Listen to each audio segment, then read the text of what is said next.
Virus वाकई में बहुत खतरनाक है? क्या ये भी कोविड-19 की तरह फैलता है? क्या ये वाइटल ऑर्गन जैसे कि किडनी को अफेक्ट कर सकता है? और सबसे बड़ा सवाल, क्या ये भी लॉकडाउन लगवा सकता है और एग्जाम्स कैंसिल हो सकते हैं? इन सभी सवालों के जवाब को जानेंगे हम आज की वीडियो में। नमस्कार दोस्तों, मेरा नाम है सुप्रिया कौशिक और आज हम बात करेंगे HMPV वायरस के बारे में। ये वायरस आखिर है क्या, फैलता कैसे है, किस तरीके के प्रिकॉशंस हमें लेने पड़ेंगे, क्या इसकी वैक्सीन मार्केट में अवेलेबल है, क्या हमारी इंडियन सरकार ने इस HMP वायरस के अगेंस्ट स्टेप्स लिए हैं, उन सभी सवालों के जवाब को जानेंगे हम आज की वीडियो में। तो शुरू करते हैं। अब बात करते हैं HMPV वायरस आखिर है क्या और क्या ये एक नया वायरस है। तो HMPV का मतलब है ह्यूमन मेटान्यूमो वायरस। ये कोई नया वायरस नहीं है, ये 2001 में नीदरलैंड के रिसर्चर्स द्वारा आइडेंटिफाई किया गया था। NIV पुणे के डेटा के मुताबिक ये वायरस जेनेटिकली स्टेबल है और इसमें अभी तक कोई म्यूटेशन नहीं देखा गया है। हालांकि वायरसेस जो होते हैं ये बॉडी के बाहर इनएक्टिव फॉर्म के अंदर प्रेजेंट होते हैं, पर जैसे ही ये किसी इंडिविजुअल के अंदर एंटर करते हैं, होस्ट के अंदर एंटर करते हैं, तो वहाँ ये एक्टिव हो जाते हैं। और यदि इनके अंदर कोई चेंज आता है, म्यूटेशन होता है, तो ये एक नया रूप ले लेते हैं, एक नया वायरस बना देते हैं।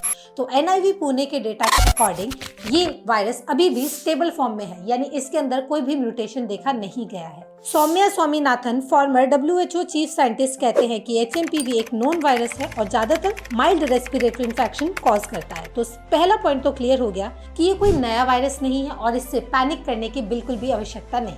अब बात करते हैं, क्या इंडिया में इसके केस अनयूजुअल तरीके से बढ़ रहे हैं? तो इंडिया में अब तक HMPV के केस कंट्रोल में है। NIV पुणे और महाराष्ट्र के 3 मेजर लैब्स में 2024 में 1500 से ज्यादा सैंपल टेस्ट किए गए और सिर्फ 3% उसमें पॉजिटिव आए। तो यूनियन हेल्थ मिनिस्ट्री और ICMR की रिपोर्ट के मुताबिक HMPV में कोई भी अनयूजुअल सर्च देखा नहीं गया है। अब बात करते हैं कि HMPV वायरस आखिर फैलता कैसे है।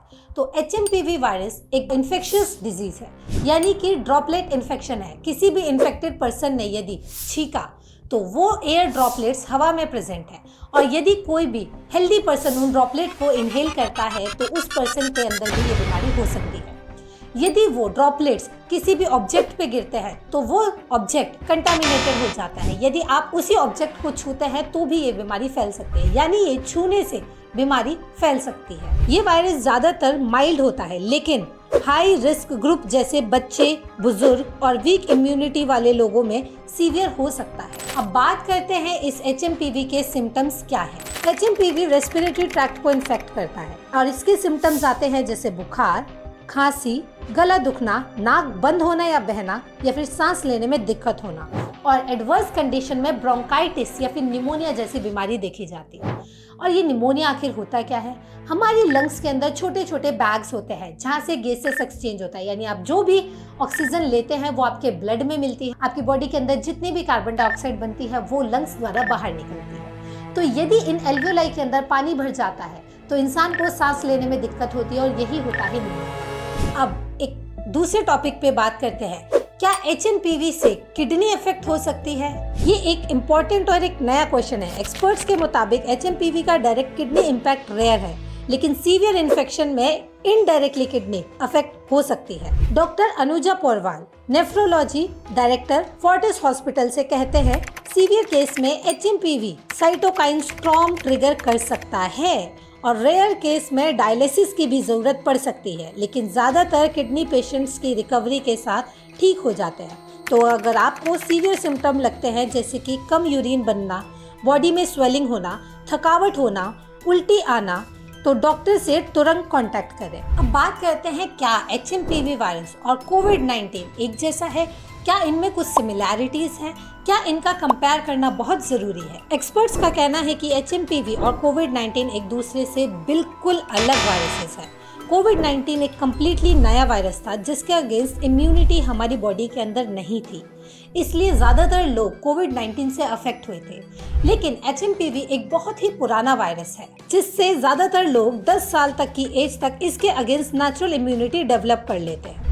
तो कोविड-19 और HMPV का वायरस का कंपैरिजन करना बिल्कुल गलत होगा। अब इस वायरस के वैक्सीनेशन और ट्रीटमेंट्स क्या हैं, इसके बारे में भी बात कर लेते हैं। HMPV के माइल्ड नेचर के कारण अब तक वैक्सीन डेवलपमेंट प्रायोरिटी नहीं बनी है। ट्रीटमेंट के लिए सपोर्टिव केयर सफिशिएंट है। हाइड्रेशन और रेस्ट। सीवियर केस में डॉक्टर प्रिस्क्राइब मेडिकेशंस दे देंगे। फ्यूचर में अगर सीवियर आउटब्रेक होते हैं तो वैक्सीन डेवलपमेंट स्टार्ट हो सकती है। अब इससे बचने के प्रिवेंशंस क्या हैं? आपको वायरस से होने वाली सभी बीमारियों के लिए सेम ही प्रिवेंशंस लेने होते हैं, जैसे कि सबसे पहला सोशल डिस्टेंसिंग, दूरी बना के रखें, कोई भी झूठे बर्तन किसी के साथ शेयर ना करें, मास्क पहने, अपने हाथ को थोड़ी देर तक अच्छे से धोएं और सैनिटाइजर्स का यूज करें। अब इंडिया में फैलने वाले केसेस पर WHO का क्या रिस्पॉन्स है?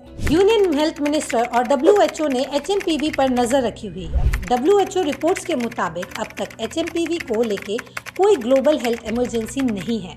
JP नड्डा के मुताबिक हेल्थ सिस्टम विजिलेंट है और सभी पेशेंट्स रिकवर कर रहे हैं। तो अभी कोई ऐसा आउटब्रेक नहीं हुआ है जिसकी वजह से हमें पैनिक करने की जरूरत हो। बोर्ड्स की परीक्षा पास आ रही है, बहुत सारे गवर्नमेंट एग्जाम्स का टाइम आ रहा है, तो ज़्यादातर स्टूडेंट्स के अंदर ये डाउट है, क्या एग्ज़ाम कैंसिल हो सकते हैं?